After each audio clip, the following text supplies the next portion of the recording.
সুধী দর্শক, ডিডব্লিউ বাংলার ফেসবুক লাইভে আপনাদের স্বাগত। আমি গৌতম। আজ আমরা দিল্লিতে একটা অসম্ভব গুরুত্বপূর্ণ খবরের দিকে আপনাদের দৃষ্টি নিয়ে যাব। যে খবরটা গতকাল মধ্যরাতের পর ব্রেকিং এবং এক্সক্লুসিভ নিউজ হিসেবে করেছেন আমার সহকর্মী সমন্তক ঘোষ। সমন্তক, প্রথমেই সমন্তককে অভিনন্দন যে এই অসাধারণ খবরটা করার জন্য। খবরটা হচ্ছে যে মাওবাদীরা ভারতের বিস্তীর্ণ অঞ্চলে গত 5 দশকের বেশি সময় ধরে যারা সশস্ত্র সংগ্রামে লিপ্ত ছিলেন এবং এখনো আছেন, তারা অস্ত্র সমর্পণ করে সরকারের সঙ্গে আলোচনায় বসতে চেয়েছেন। এই মুহূর্তে ভারতবর্ষের সবথেকে বড় খবর, এবং তোমাকে ধন্যবাদ সমন্তক যে তুমি এই খবরটা একটা এক্সক্লুসিভ এবং ব্রেকিং হিসেবে গতকাল রাতে করেছো। তারপর থেকে আলোড়ন সৃষ্টি হয়েছে, এবং যার ভিত্তিতে এই খবরটা সমন্তক করেছে সেটা হচ্ছে এই চিঠিটা, যেটা আপনাদের সামনে আমরা দেখিয়েছি। সমন্তক, এই যে চিঠিটা, এটার গুরুত্ব কত, আর এই চিঠিটার সত্যতা সম্পর্কে লোকের মনে কোনো প্রশ্ন উঠতে পারে, এই দুটো বিষয় দিয়ে আমরা শুরু করব আজকের এই ফেসবুক লাইভ। গৌতম, আমি তোমার দ্বিতীয় প্রশ্নটার উত্তর আগে দিই যে এই চিঠিটার সত্যতা কি। এই চিঠিটা নিয়ে দুটো প্রশ্ন তৈরি হচ্ছে। আমি রাউফকে বলবো যে এই চিঠিটার একেবারে এই যে ডেট লাইন, এই ডেট লাইনটা দেখাতে 15ই অগস্ট 2025, এবং এই চিঠিটি আমাদের হাতে এসেছে 16ই সেপ্টেম্বর, অর্থাৎ গতকাল রাত্রেবেলায়। এবং 2 নম্বর যেটা বিষয় সেটা হচ্ছে এই ছবিটি। এখানে একটি ছবি আছে। এই ছবিটি যিনি এই চিঠিটি লিখেছেন, অভয়, যেই নাম এখানে সাইন করা আছে, অভয় বলে এখানে নাম সাইন করা আছে, এটি হচ্ছে তার ছবি। ইনি হচ্ছেন মাওবাদী একেবারে শীর্ষ যেই নেতৃত্ব, তার অংশ। তিনি মাওবাদীদের যে সেন্ট্রাল কমিটি, সেই সেন্ট্রাল কমিটির মুখপাত্র, এবং তিনি পলিট ব্যুরোতেও আছেন। এবং তিনি এখানে অভয় নাম দেওয়া আছে, এটা ওরফে অভয়। তার আরেক নাম হচ্ছে বেণুগোপাল, এবং বেণুগোপাল রাও। এবং বেণুগোপাল রাও হচ্ছেন কোটেশ্বর রাওয়ের ভাই। কোটেশ্বর রাও হচ্ছেন কিষেনজি, যিনি একসময় পশ্চিমবঙ্গের মাওবাদী আন্দোলন দাপিয়ে করেছেন এবং যিনি মোস্ট ওয়ান্টেড ছিলেন, এবং তারপরে পশ্চিমবঙ্গের জঙ্গলেই আধা সামরিক বাহিনীর সঙ্গে লড়াইয়ে তার মৃত্যু হয়। ফলে সব মিলিয়ে এই বেণুগোপাল রাওয়ের মতো কারুর কাছ থেকে, বা অভয়ের মতো কারুর কাছ থেকে, যিনি হচ্ছেন মাওবাদী সেন্ট্রাল কমিটির অংশ, তিনি এই চিঠি লিখছেন। এইটাই প্রথমত, এটা মাওবাদীদের যে দীর্ঘ রাজনৈতিক ইতিহাস ভারতবর্ষের বুকে, সেখানে একটা অভূতপূর্ব ঘটনা। এর আগে এই ধরনের চিঠি, যেখানে সেন্ট্রাল কমিটির মুখপাত্র একটা চিঠি লিখে বলছেন যে তারা অস্ত্র সমর্পণ করতে রাজি আছেন এবং আলোচনায় বসতে রাজি আছেন, এমন ঘটনা কখনো এর আগে ঘটেনি। এর আগে মাওবাদীদের শীর্ষ নেতৃত্ব এমন চিঠি সরকারকে লিখেছেন যেখানে তারা শান্তি বৈঠকের আহ্বান জানিয়েছেন। সেই ঘটনা ঘটেওছে, 2 দশক আগে সেই ঘটনা ঘটেওছে। এবং তারপরেও এই ধরনের অনেক চিঠি তারা অনেক সময় লিখেছেন, একেবারে শীর্ষ নেতৃত্ব। কিন্তু অস্ত্র সমর্পণ করে তারা আলোচনায় বসতে রাজি, এমন কথা মাওবাদীরা এর আগে সেই অর্থে কখনো বলেননি। আমি একটা জিনিস সমন্তক বলবো তোমাকে। তুমি প্রথমে এই যে 15ই অগস্টের কথাটা জানালে, এইখানটায় তার একটা ব্যাখ্যা মাওবাদীরা দিয়েছেন বা অভয় দিয়েছেন, সেটা তুমি একটু বলো। হ্যাঁ, আমি এখানে যেটা বলতে চাইছি যে এবারে মাওবাদীদের যেই চিঠি আমরা সাধারণত দেখে অভ্যস্ত, সেখানে আমরা কখনো কারুর ছবি দেখতে পাই না। এখানে যে এই ছবি ব্যবহার করা হয়েছে, এইটা নিয়ে প্রাথমিকভাবে একটা প্রশ্ন তৈরি হয়েছিল, এবং 2 নম্বর প্রশ্ন তৈরি হয়েছিল যে 15ই অগস্ট দিনটা কেন। মাওবাদীরা যেটা বলেছেন, যে তারা যেটা এই চিঠির মধ্যেও তার খানিকটা উল্লেখ রয়েছে, এবং আমরা সোর্স মারফত যা জানতে পেরেছি এখনো পর্যন্ত, তাতে যেটা আমরা জানি যে গত এপ্রিল মে মাস থেকে মাওবাদীদের সঙ্গে পুলিশ এবং আধা সামরিক বাহিনীর একটা তীব্র লড়াই চলছে। এবং তাতে মাওবাদী একেবারে শীর্ষ নেতৃত্ব, যিনি শেষ ছিলেন, যিনি যিনি দেশের জাতীয় সম্পাদক ছিলেন, জেনারেল সেক্রেটারি ছিলেন, তিনি নিহত হয়েছেন। ফলে তারা জায়গা বদল করছেন এবং তারা সরাসরি এই চিঠি পাঠাতে পারছেন না, তারা মেসেঞ্জার মারফত এই চিঠি পাঠিয়েছেন, সেই কারণে তাদের এই চিঠি পাঠাতে দেরি হয়েছে। এটা হচ্ছে 1 নম্বর বিষয়। 2 নম্বর বিষয় হচ্ছে এই চিঠিতেই ছবি ব্যবহার করা হয়েছে।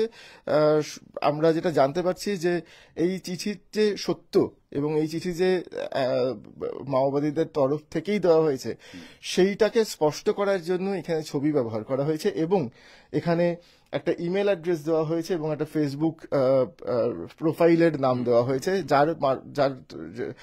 যেটার সাহায্যে সরকার তাদের সঙ্গে যোগাযোগ করতে পারেন এবং তাদের দাবি নিয়ে সরকারের যে বক্তব্য তারা এর মাধ্যমে জানাতে পারেন। সুতরাং ফলে এবারে গৌতম দা, এটা যেটা তোমার প্রথম প্রশ্ন, সেই প্রশ্ন স্বাভাবিকভাবেই আমাদের হাতে যখন এই চিঠি আসে, এই চিঠি যখন আমার হাতে প্রথম আসে, আমি তোমার সঙ্গে ফোনে বারবার কথা বলছিলাম এবং আমরা এর সত্যতা কিভাবে যাচাই করব সেই নিয়ে আমাদের মনের মধ্যে একটা সংশয় কাজ করছিল। এরপরে রাতের দিকে আমাদের সঙ্গে কথা হয় ছত্তিশগড়ের যিনি ডেপুটি চিফ মিনিস্টার এবং একই সঙ্গে তিনি স্বরাষ্ট্রমন্ত্রী এবং ছত্তিশগড়ের যে পুলিশ, তাদের সঙ্গে যখন আমাদের কথা হয় তখন তারাও বলেন যে তাদের কাছেও এই চিঠি পৌঁছেছে এবং তারা এই চিঠি নিয়ে ইতিমধ্যেই তারা সেটা নিয়ে আলোচনা করতে শুরু করেছেন এবং তারাও এর সত্যতা যাচাই করছেন। এর সত্যতা যাচাই এই কারণে করাই মুশকিল, তার কারণ যারা এই চিঠি দিচ্ছেন তারা গোপনে আছেন, তারা জঙ্গলের মধ্যে গা ঢাকা দিয়ে রয়েছেন। তারা মাওবাদী দল তো ভারতবর্ষের নিষিদ্ধ দল, সুতরাং তারা তো জনসমক্ষে রাজনীতি করেন না, তারা প্রেস কনফারেন্স করে তো তাদের বক্তব্য জানান না। ফলে তারা যা কমিউনিকেট করেন তারা চিঠির মাধ্যমে করেন। সেই চিঠি সত্য না মিথ্যে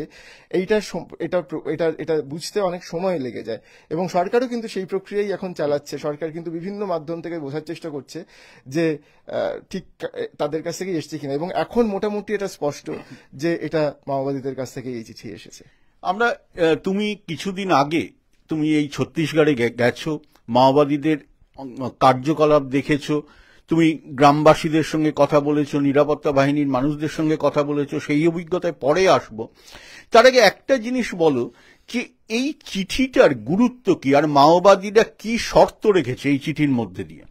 মাওবাদীরা যে শর্ত রেখেছে সেটা হচ্ছে, মাওবাদীরা একটা শব্দ ব্যবহার করেছে এখানে, তারা বলেছে যুদ্ধবিরতি ঘোষণা করতে হবে এবং তারপরে তারা এমন ভিডিও কলের মাধ্যমে প্রাথমিকভাবে সরকারের একেবারে উচ্চ স্তরের নেতা থেকে শুরু করে, এই চিঠিতে প্রধানমন্ত্রী থেকে শুরু করে প্রধানমন্ত্রী, কেন্দ্রীয় স্বরাষ্ট্রমন্ত্রী, মাওবাদী অধ্যুষিত অঞ্চলগুলোর মুখ্যমন্ত্রী, স্বরাষ্ট্রমন্ত্রী, পুলিশের একেবারে উচ্চপদস্থ আধিকারিক, এই সকলকে এই চিঠিতে কিন্তু উল্লেখ করা হয়েছে এবং তারা বলেছে যে এই একেবারে উচ্চপদস্থ কর্মচারী থেকে পদস্থ সরকারি আধিকারিক থেকে শুরু করে বা কর্মকর্তা থেকে শুরু করে নেতা মন্ত্রী পর্যন্ত যে কারোর সঙ্গে তারা কথা বলতে রাজি, কিন্তু ভিডিও কলের মাধ্যমে তারা প্রথমে কথা বলতে চান এবং তারপরে তার পরবর্তী প্রক্রিয়া শুরু হবে।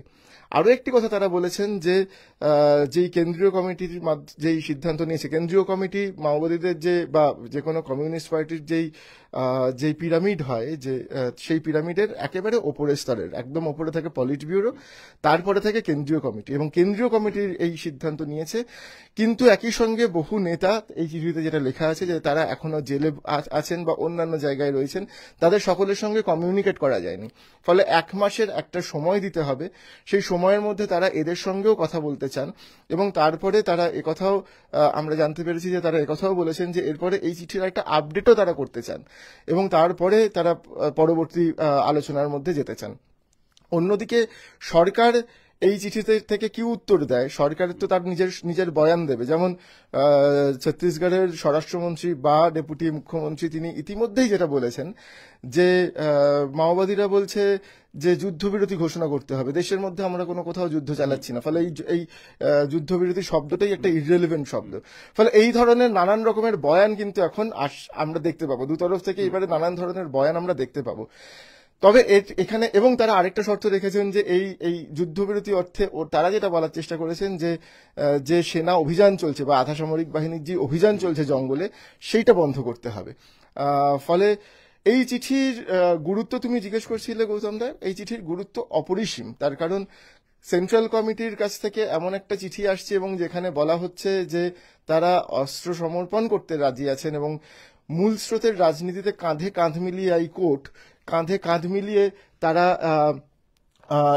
তারা তারা বিভিন্ন রাজনৈতিক আন্দোলনের মধ্যে ঢুকতে চান, এই কথাগুলো কেন্দ্রীয় কমিটির কাছ থেকে আসছে। এটা একটা অভূতপূর্ব ঘটনা। 1970-80 সালের 60-70 সাল থেকে যে নকশাল আন্দোলন শুরু হয়েছিল, তার মধ্যে বহু পার্টি স্প্লিট হয়েছে, অনেক কিছু ঘটেছে, কিন্তু এরকম ভাবে সেন্ট্রাল কমিটির তরফ থেকে আত্মসমর্পণ করার কথা বলা হচ্ছে বা অস্ত্র সমর্পণ করার কথা বলা হচ্ছে, এটা খুবই অভূতপূর্ব ঘটনা। কি এমন ঘটলো? কারণ তুমি নিজে দেখেছো যে জনতানা সরকার বা জনতার সরকার চালাতো, একদম বিকল্প সরকার একটা দীর্ঘ জায়গা। আমরা যদি দেখি মহারাষ্ট্র থেকে শুরু করে পশ্চিমবঙ্গ পর্যন্ত এই যে রেড জোন যেটাকে বলা হতো, সেইখানে একটা দীর্ঘ জায়গায় ছিল তাদের নিরঙ্কুশ আধিপত্য। সেখানে তারা বিকল্প প্রশাসন চালাতো, সরকার চালাতো, কর আদায় করত, স্কুল বানাতো, তাদের পাঠ্যসূচি পড়াতে হতো, সমস্ত কিছু তাদের ছিল।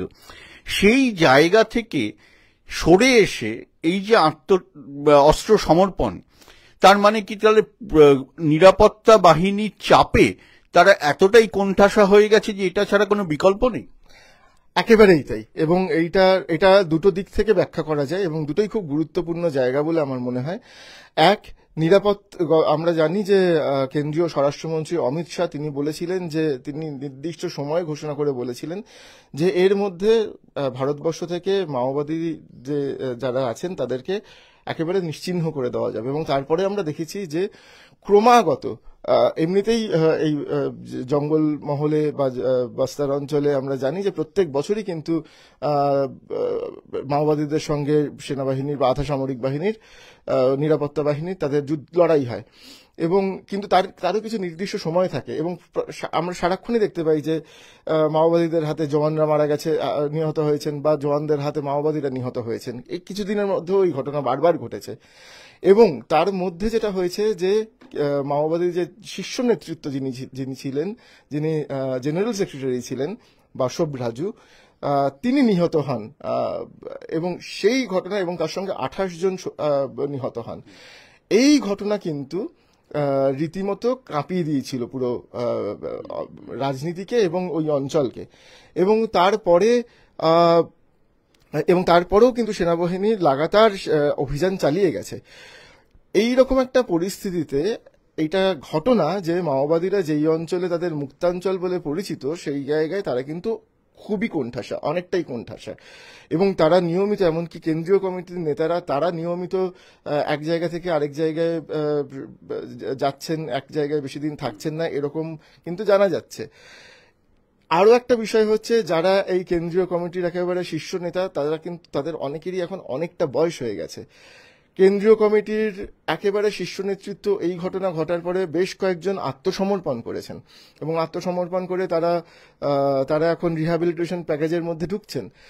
এই গোটা পরিস্থিতিতে ভারতবর্ষের মাওবাদী রাজনীতি যে বেশ ভালো রকমের কোণঠাসা হয়েছে, এই নিয়ে কোনো সন্দেহ নেই।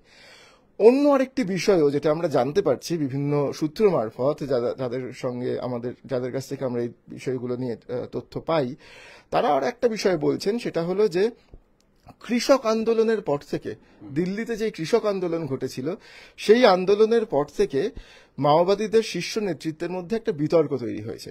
সেই বিতর্কটি হচ্ছে এই যে কৃষক আন্দোলনের মতো কোট আনকোট একটা শান্তিপূর্ণ আন্দোলন করে এত বড় একটা দাবি পূরণ করা গেছে, হ্যাঁ, সফল হয়েছে, কিন্তু মাওবাদীরা যেই জল জঙ্গলের দাবি, হ্যাঁ, এবং সাধারণ মানুষের যেই দাবির কথা দীর্ঘদিন ধরে বলছেন অস্ত্র হাতে নিয়ে, তাতে সেই অর্থে এখনো পর্যন্ত কোনো লাভ হচ্ছে না বলে বিতর্ক তৈরি হয়েছে তাদের শীর্ষ নেতৃত্বের মধ্যে। ফলে মূল স্রোতের রাজনীতিতে ঢুকে বা তার আশপাশে এসে অস্ত্র সমর্পণ করে মূল স্রোতে এসে তাদের যেই দাবি দাওয়াগুলো, সেই দাবি দাওয়াগুলো পূরণের অন্য যে পদ্ধতি, সেই পদ্ধতি অবলম্বন করা যায়, এই রকম একটা আলোচনা বেশ কিছুদিন ধরে, বেশ কয়েক বছর ধরে মাওবাদী শীর্ষ নেতৃত্বের মধ্যে আলোচনা হতে শুরু করেছে। এবং আমার মনে হয় যে এই যে চিঠি, তার মধ্যে কিন্তু তার স্পষ্ট একটা ছাপ আমরা দেখতে পাচ্ছি। সমর্থক, আমার এর পরের প্রশ্নটা হচ্ছে যে একটা মাওবাদীরা কি করেছিল না, রাষ্ট্রের বিরুদ্ধে যুদ্ধ ঘোষণা করেছিল। তারা তাদের মতাদর্শগত জায়গা থেকে করেছিল।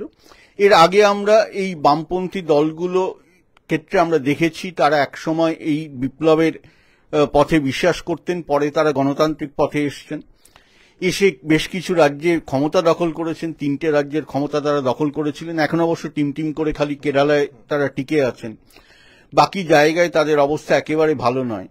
তো এটা কি এই এখন সারা বিশ্বে বামপন্থা বা মার্ক্সবাদী পথ সেটা একটু কোণঠাসা হয়ে আছে সরকারের গঠনের দৃষ্টিতেই ওই দেখা যায়, বা কমিউনিস্ট আন্দোলনের দিক থেকে যদি দেখা যায় বামপন্থীদের যে পথটা, তো এই এখন কি একটা অনুকূল সময় যে যখন তারা এই তাদের নিজেদের এতদিনের মতাদর্শ ছেড়ে দিয়ে তারা গণতান্ত্রিক পথে আসবেন এবং এসে তারা গণতান্ত্রিকভাবে আন্দোলন করে তাদেরও তো একটা কোনো লক্ষ্য থাকবে, সেই লক্ষ্যটা পূরণ করতে চাইবেন, যেখানে তাদের ওপরে বা তাদের যারা অন্য সহকর্মী যারা গণতান্ত্রিক পথে ছিলেন তাদের ওপর থেকে লোকের ভরসা অনেকটা কম। গৌতমদা, যখন এই গত মে মাসে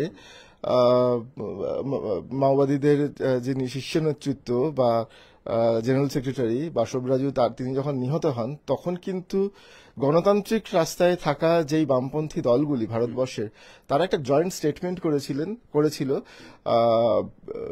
কেন্দ্রীয় সরকারের কাছে, এবং সেখানে বলা হয়েছিল যে মাওবাদীদের সঙ্গে আলোচনায় বসা হোক, এক্সট্রা জুডিশিয়াল অ্যাক্টিভিটি বন্ধ করা হোক।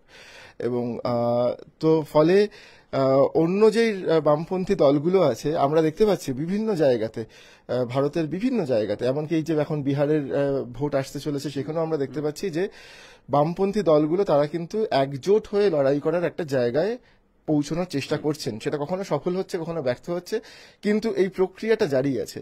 সুতরাং এর মধ্যে মাওবাদীদেরকেও, তার কারণে আমরা জানি যে ধরা যাক সিপিআইএম, হ্যাঁ, যারা একসময় দীর্ঘদিন 35 বছর পশ্চিমবঙ্গে শাসন করেছে, সিপিআইএম এর সবচেয়ে বড় শত্রু ছিল মাওবাদীরা।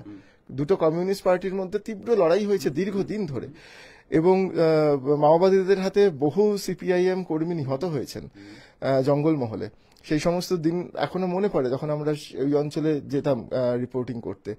ফলে কিন্তু তা সত্ত্বেও এখন যেই পরিস্থিতি তৈরি হয়েছে সার্বিকভাবে রাজনীতির, তাতে কমিউনিস্টরা একটা জোটবদ্ধভাবে লড়াইয়ের যে একটা জায়গা তৈরি করছেন, সেখানে মাওবাদীরাও অংশ নেবেন কিনা এই কথাগুলো এখন বলার সময় নয়, কারণ এখনো মানে সবেমাত্র জল গড়িয়েছে বলা যায়। এই জল বহুদূর গড়াবে, এবং এই চিঠির নিয়ে আলোচনা আগামী বহুদিন চলবে, এই নিয়ে কোনো সন্দেহ নেই। এবং সরকারের পরে কি পদক্ষেপ নয়, সরকার এদের সঙ্গে আলোচনা করতে চায় কিনা।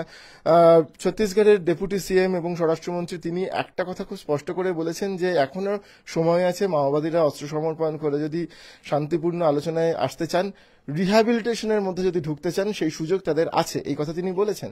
কিন্তু কেন্দ্রীয় সরকার এইখানেই আসছে আমরা যে সরকার কি করবে।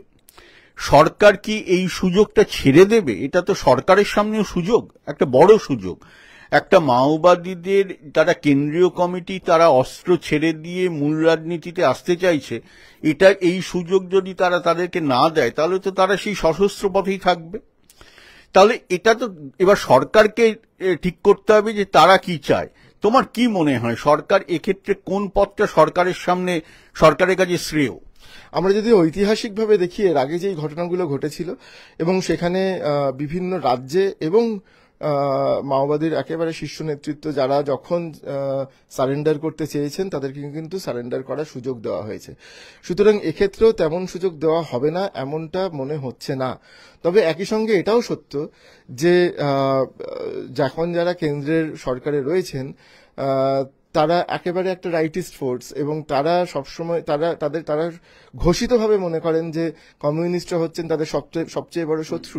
সুতরাং মাওবাদীরা যখন একটা ভীষণ রকমের কোণঠাসা জায়গার মধ্যে আছেন, সেই সময়তে তাদেরকে এই সুযোগে ডেসিমেট করে দেওয়া যায় কিনা, হ্যাঁ, এই পরিকল্পনাও যে হবে না এমনটা বলা মুশকিল। তবে যদি আমরা ইতিহাসের দিকে দেখি, আমরা একেবারে রিসেন্ট পাস্টের দিকেও যদি তাকাই, তাহলে দেখব যখন যে সারেন্ডার করতে চেয়েছে সরকার কিন্তু তাদেরকে সারেন্ডার করার এবং রিহ্যাবিলিটেশন প্যাকেজের ব্যবস্থা করে দিয়েছে।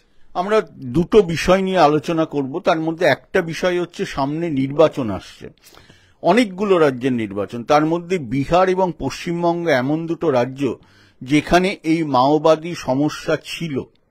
এখন কোনো রাজ্যে একটু কম, ছত্তিশগড়ে বেশি, মহারাষ্ট্রের কিছুটা অংশে বেশি, পশ্চিমবঙ্গে অনেক কম, বিহারে অনেকটা কমে গেছে।